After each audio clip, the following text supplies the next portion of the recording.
తెలుసా మీకు అక్కడ ఏం జరిగింది? అది బకాసుడు అని ఉండేవాడు,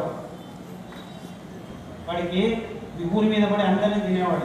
అయ్యలేదు పోయలేదు, మేము అక్కడ కూర్చొని ఉండు, మేము వారానికి ఒకసారి 18 మందిలో భోజనము, 18 మంది ఎట్లు 18 మంది మనుషులు వస్తారు, అందరినీ తినుకుంటూ ఉండు అని చెప్పారు. అది ఒక ఉపమానం.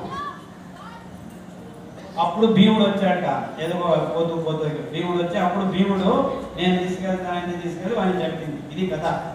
అప్పుడు కూడాను ఆ పండుగలో పంపించింది ఆర్త బియ్యం, ఆర్త అన్నం.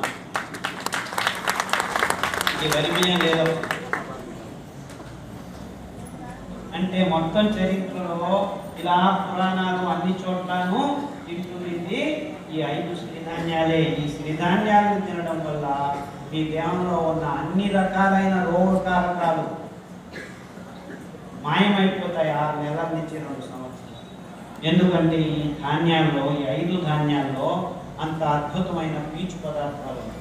ఈ పీచు పదార్థాలు 2 రకాలు, నీళ్ళలో కరిగే పీచు పదార్థం, నీళ్ళలో కరగని పీచు పదార్థం. ఆ పీచు పదార్థాలు ఉండడం వల్ల, ఆ రేషియోలో ఉండడం వల్ల మీకు మైగ్రేన్ బాగవుతుంది, గ్యాంగ్రీన్ బాగవుతుంది, డయాబెటీస్ బాగవుతుంది, క్యాన్సర్ బాగవుతుంది, HIV బాగవుతుంది, SLE బాగవుతుంది.